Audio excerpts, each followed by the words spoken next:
গত 12 দিন ইসরায়েল আর ইরানের মধ্যে যে যুদ্ধটা হয়েছে এটা নিয়ে কিছু ডিসকাস করে চলেন। ইরানের অবস্থাটা কি অবস্থা, মানে তারা কোন পজিশনে আছে আর ইসরায়েলের কি পজিশনে আছে, এগুলো নিয়ে ডিসকাস করি। সর্বপ্রথম হচ্ছে যে ইরান কিন্তু বরাবরের মতো সবসময় মানে নিউক্লিয়ার যারা ইন্সপেকশন করে যে অথরিটি ছিল এদের সাথে সবসময় তারা কিন্তু মানে কমিউনিকেশন করে আসছে, তাদের যে সিস্টেমগুলো ছিল তাদের কমপ্লায়েন্সগুলো সবগুলো মানে আসছে। তারাই রিপোর্ট দিছে যে ইরানে এখনো পর্যন্ত ইউরেনিয়াম ওই পর্যায়ে তারা অ্যাচিভ করতে পারে না যে তারা মানে নিউক্লিয়ার বোম বানাবে। এটা রিপোর্টটা আসার পরে এটা আমেরিকাও জানতো যে তারা এখনো ওই পর্যায়ে যায় নাই, কিন্তু বিবি কিন্তু ইসরায়েলে কিন্তু যাইয়া কিন্তু মানে গায়ে জোর মারে দিছে, প্রথমে অ্যাটাকটা করছে, যেটা কোনো ইন্টারন্যাশনাল কোনো ম্যান্ডেট ছিল না, কোনো ইউএনের কোনো সাপোর্ট ছিল না, সে গায়ে জোর মারে। এটা হচ্ছে কিন্তু অবৈধ কিন্তু অ্যাটাক। এই কারণে দেখবেন আমাদের ব্রিটেন, তারপরে ইউরোপিয়ান ইউনিয়ন কেউ কিন্তু তার পক্ষে যাইয়া মানে তারা সাপোর্ট দেয় নাই, ঠিক আছে। তারা সবাই প্রথম থেকে বলে আসছে যে মানে নেগোসিয়েশন করো, মানে ইসরায়েলের ঢালাভাবে কেউ সাপোর্ট দেয় নাই, ইভেন আমেরিকাও প্রথমে সাপোর্ট দেয় নাই। প্রথম যখন দেখতেছে যে কিরে ইরান মারতেছে ধুমাইয়া, হেদের আয়রন ডোম পেপার ডোম সব উড়ে ফেলাইতেছে, এগুলা ইন্টারসেপ্ট করিয়া পুরা ইসরায়েলরে ফুড়া লাইতেছে, তখন দেখতেছে না এখন তো বিবির সাপোর্ট দেওয়ার জন্য আগে আসতে হবে, নাহলে তো ইসরায়েল থাকবে না।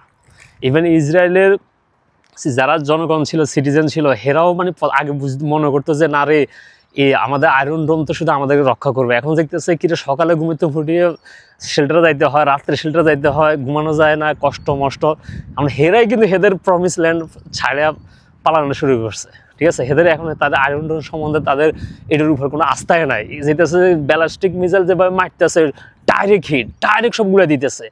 আর ইরান একদম তাদের মানে এই ইসরায়েলের একদম আর্ম ফোর্স, একদম সিকিউরিটি, তাদের মানে রিসার্চ সেন্টার, তাদের মানে একদম ইয়াগুলাতে যায় যে অ্যাটাক করা শুরু করছে। আর এই অ্যাটাকের মাধ্যমে অ্যাটলিস্ট মানুষ ডাবল স্ট্যান্ডার্ড যে এটা যে শো করতেছে ইসরায়েল, এটা পৃথিবী মানুষের কাছে এটা তুলে ধরছে। যেমন ইয়াতে ফিলিস্তিনে দেখছেন কত কীভাবে ছোটো ছোটো মানুষদেরকে মারছে, কত বাচ্চাদেরকে মারছে, 50,000-এর উপর মানুষ মারছে তারা, কত হসপিটালে কতবার অ্যাটাক করছে, ঠিক আছে। বলতেছে যে হসপিটাল নিচে টানেল আছে, হসপিটালের নিচে মানে আপনার মিলিটারি ক্যাম্প। আর এখন তো সেম জিনিস ইরানও ক্লেম করছে। যেটা হোক, পরবর্তীতে যখন দেখতেছি ইসরায়েলের পারতেছে না, তখন ইসরায়েলের মানে পরামর্শে আসা ডোনাল্ড ট্রাম্প যাই হিট করছে মানে 3টা আপনার নিউক্লিয়ার প্ল্যান্টে। বাট এই যে হিটগুলো করছে এগুলো নিউক্লিয়ার যারা বিশেষজ্ঞ তারাই বলতেছে যে যেভাবে হিট করছে এটা শুধু এক্সিট আর মানে এন্ট্রেন্স শুধু তারা ব্লক করছে, কিন্তু ভিতরে আসলে কিন্তু তারা বেশি ড্যামেজ করতে পারে নাই, কারণ এটা তো অনেক নিচে, আপনি এটা ড্যামেজ করবে কীভাবে? এই যে বোম যেইগুলো মারছে বড় বড় তাদের মানে B2 মানে বোম যেগুলো মারছে 14টা নেই কটা মারছে, এটা এনাফ না ওখানে রিচ করার, ঠিক আছে। এটা অলরেডি রিপোর্ট আসছে, কারণ তারা এতদিন বলে আসছে যে 60% ইউরেনিয়াম সংগ্রহ করে ফেলেছে। তাহলে ইউরেনিয়াম যদি 60% যদি করে ফেলায়, তাহলে এটা কোনো লিক হয় না কেন? আর যদি লিক না হয়, তাহলে যদি ইরান যদি এটা আগে সরাই ফেলায়, তার মানে ইরান এখন এগুলো সরাই রাখছে, এটা যে কোনো সময় আবার এটা শুরু করবে। আর যেহেতু এবার সব কিছু পালন করার পরে সব মানে নিউক্লিয়ার অথরিটির সব ডিমান্ড তারা মানে কমপ্লায়েন্স পালন করার পরও যেহেতু ইসরায়েল মারে দিছে, এবার কিন্তু ইরান অলরেডি ওই অথরিটির থেকে বাইরে এসে এবার এখন তারা নিজেরা আবার এটা শুরু করতে পারবে। অলরেডি রাশিয়া, তারপরে নর্থ কোরিয়া, আরও কয়েকটা কান্ট্রি ইরানকে সহযোগিতা করার জন্য তারা অলরেডি একদম ডাইরেক্টলি এক্সপ্রেস করছে যে আমরা এটা করবো, ঠিক আছে। মানে ইন্টারন্যাশনালি ইরানের এখন কি হয়েছে, ইরানের হচ্ছে সবচেয়ে বড় দিক হচ্ছে যে তাদেরকে ইলিগালভাবে অ্যাটাক করার কারণে তাদের রাইট আরও বাড়ে গেছে, যে আমাদের ইলিগালভাবে অ্যাটাক করছে, এখন আমরা সেলফ ডিফেন্স মানে এই অথরিটিটা এই রাইটটা আমাদের আছে, তখন তারা শুরু করে দিচ্ছে মারা, ঠিক আছে। এখন ভবিষ্যতে কি হবে? এখন ইরানের যেটা ছিল যে ইরানের কিন্তু অনেক মানে ভিতরে তাদের পলিটিক্যাল কিন্তু অনেক মানে বিশৃঙ্খলা ছিল, অনেক বিভক্ত ছিল। এই অ্যাটাকের কারণে একটা জিনিস দেখছে মানে তাদের ভিতরে হার্ড লাইন, সফট লাইন, বিভিন্ন দল মানে বিভক্ত ছিল, এরা কিন্তু সবাই একজোট হয়ে গেছে। মানে এটাই হচ্ছে একটা দেশের একটা নিয়ম, যে যখন কোনো দেশ মানে কোনো বাহিরের শক্তি দ্বারা আক্রমণের শিকার হয়, তখন দরকার হচ্ছে সবাই একসাথে হয়ে যায়। আগে আমরা বাইরের শত্রু থেকে দেশ বাঁচাই, তারপর হচ্ছে দেশের ভিতরে আমরা এটা সংস্কার করব, সমস্যা নাই। এটাই ইরান করছে। এটা ইরান করার কারণে মানে তারা চাইছিল রেজিম চেঞ্জ করা, মানে ডোনাল্ড ট্রাম্প নিজে বলছে যে রেজিম চেঞ্জ বা এটা করতে পারে না। দেখছেন কোনো মিছিল টিছিল করতে বিরোধী দল নামা সরকারের বিরুদ্ধে কোনো কিছু করতে পারছে? কোনো কিছু করতে পারে নাই। এখন তারা আরও ইউনাইটেড হয়ে গেছে। তারপরে আসেন ইরানের যেটা ছিল সেটা হচ্ছে যে তাদের আকাশপথ, তাদের কিন্তু কোনো প্লেন, তারপর ফাইটার জেট, এগুলা দিয়ে তারা কিন্তু তাদের স্কাই কিন্তু পুরোপুরি কন্ট্রোলে রাখতে পারে না। সম্পূর্ণ কিন্তু মানে কন্ট্রোলটা কিন্তু ইসরায়েল নিয়ে গেছিলো। বাট তাদের যে মিসাইলগুলো মানে যে ব্যালিস্টিক মিসাইল, তারপরে খাইবার মিসাইল, আরও কত যে মিসাইলগুলো মারছে, এগুলো একদম ডাইরেক্ট এটা কিন্তু তাদের একটা পাওয়ার, যে মিসাইল যেটা আছে এটা কিন্তু তারা মানে নিউক্লিয়ার মানে বড় কোনো বড় ভারী অস্ত্র ছাড়াই কিন্তু তারা কিন্তু তাদের মানে অ্যাচিভমেন্ট করে ফেলাইছে। ইরান আরেকটা জিনিস সারা ওয়ার্ল্ডের কাছে মানে সারা আরব দেশের ভিতরে, তারপরে তারা এই মধ্যপ্রাচ্যে তারা এটা প্রমাণ করে দিতে পারছে যে আরব দেশের বিভিন্ন কান্ট্রিগুলোতে জানেন মানে ওয়েস্টের সাথে আমেরিকার সাথে এরা মানে অনেকটা সামসামি করে তারা মানে টিকে থাকতে হয়। আর ইরান এটা প্রুভ করে দিচ্ছে যে তোমার যদি মানে এম যদি ঠিক থাকে, তোমার যদি শক্তি যদি থাকে, তখন তুমি এদের কাছে এদের ওয়ারশিপ ছাড়াও তুমি তোমার মাথা উঁচু করে তুমি দাঁড়াইতে পারবা, নেতৃত্ব দিতে পারবা, যেটা আরব ওয়ার্ল্ডের জন্য আসলে একটা শেম নিয়ে আসছে। ঠিক আছে।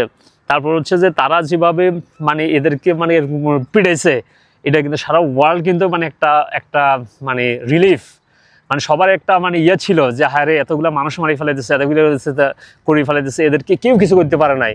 এরা কিন্তু এই পিড়াটা দিয়ে মানে মানুষের একটা ভালোবাসা অর্জন করছে। এটা হচ্ছে সবচেয়ে বড়। তবে ইরানের সবচেয়ে ডাউন সাইড যেটা যারা বেশি লুজ করছে সেটা হচ্ছে তাদের বড় সায়েন্টিস্টদের, তারপর তাদের বড় লিডারদের, তাদের সিকিউরিটি ফোর্সের বড় মানে প্রধানদের তারা হারাইছে। যেটা তাদের উচিত ছিল যখনই এটা শুরু হয়ে যায়, তারা জানতো যে ইসরায়েলের মানে একটা ক্যাপাসিটি আছে, যারা ইচ্ছা তারা অ্যাসাসিনেশন করতে পারে। তখন তাদের উচিত ছিল যে অ্যাটলিস্ট এই কি পার্সোনালদেরকে মানে প্রপার সিকিউরিটি মেনটেন করে এদেরকে মানে বাঁচায় রাখা। কারণ সবাই জানে যে যুদ্ধ লং টাইম হবে না, এটা যে কোনো সময় এটা মানে সিজ ফায়ার হবে। এই টাইমটুকুতে যদি তারা প্রোটেকশন দিয়ে রাখতো, তাহলে তাদের এত বড় বড় লিডারগুলো চলে যেত না। তবে সবচেয়ে বড় কথা হচ্ছে ইসরায়েল যে একটা মানে পেপার টাইগার, ঠিক আছে, এটা মানে তারা ওয়ার্ল্ড ওয়াইড সারা বিশ্বের কাছে একটু প্রুভ করে দিছে যে বড় ডাটালা মানুষের সাথে যখন তুমি লাগতে যাইবা, তখন তোমার দেখা দিব। এতদিন তো নিরস্ত্র নিরপরাধ মানুষদেরকে তারা মারছে, এখন যখন বড় মানে মাস্তানের সাথে গেছে, যখন পেড়া দিছে, তখন এখন তাড়াতাড়ি করে গেছে ডোনাল্ড ট্রাম্পের কাছে গেছে যাতে সিজ ফায়ার যাতে করে। আর ডোনাল্ড ট্রাম্পও মানে আসলে যুদ্ধে জানানোর তার তো কোনো উদ্দেশ্য নাই, কারণ যুদ্ধে জড়াইলে তার ইকোনমি ধ্বংস হবে, সে মানে বিতর্কিত হয়ে যাবে। সে আসছে ম্যান্ডেট নিয়ে যে যুদ্ধ থামাবে, এই কারণে সে কোনো রকম কয়েকটা অ্যাটাক করে তাড়াতাড়ি করে এটা থামাই দিছে। ঠিক আছে। আর তার দরকার হয়েছে নোবেল প্রাইজ, কারণ ইন্ডিয়া আর পাকিস্তানের সাথে যুদ্ধ সে থামাই দিছে। এখন ইরান আর ইসরায়েলের সাথে মধ্যপ্রাচ্যে শান্তি নিয়ে আসতেছে, এগুলা দিয়ে সে এখন চাইবে পিস প্রাইজটা নিয়ে আসার জন্য, নোবেল প্রাইজটা। এখন ইরান কি করবে? ইরান আসলে এখন চাইবে তারা রিকনসিলেশন করা, তারা তাদের যে ফল্টগুলো ছিল, যে উইকনেস ছিল, এগুলো আস্তে আস্তে তারা ক্যাপাসিটি বাড়াবে। রাশিয়ার সাথে চায়নার সাথে আরও ডিপ কোঅপারেশন করে তাদের স্কাই, তাদের মানে আকাশপথ কীভাবে সংরক্ষণ করা যায়, কীভাবে সেভ করা যায়, এগুলো নিয়ে তারা চিন্তা করবে। তারপর নিউক্লিয়ার প্রোগ্রাম যেটা আছে এটা তারা ছাড়বে না, এটা তারা কন্টিনিউ করবে, কারণ এটা তাদের একটা চিপ বার্গেন চিপ হিসাবে তারা ইউজ করবে ওয়েস্টের সাথে, যাতে তারা স্যাংশনটা উঠে নেয়। ঠিক আছে। আর মানে মধ্যপ্রাচ্যে ইরান আরও শক্তিশালী হিসাবে থাকবে, এবং কি তারা মানে সারা বিশ্বের মানুষের ভালোবাসা অর্জন করে ফেলাইছে। এটা হচ্ছে সবচেয়ে বড় একটা মানে প্রাইড নিয়ে তারা মাথা উঁচু করে তারা থাকবে ইরান। ঠিক আছে। এইটাই আর কি, এটা হচ্ছে মানে আমার ফাইন্ডিং। তবে আমি এখানে ইরানও সাপোর্ট করতেছি না, আমি ইসরায়েলও ছোট করতেছি না। তবে দিস ইজ মানে what it is last 12 days or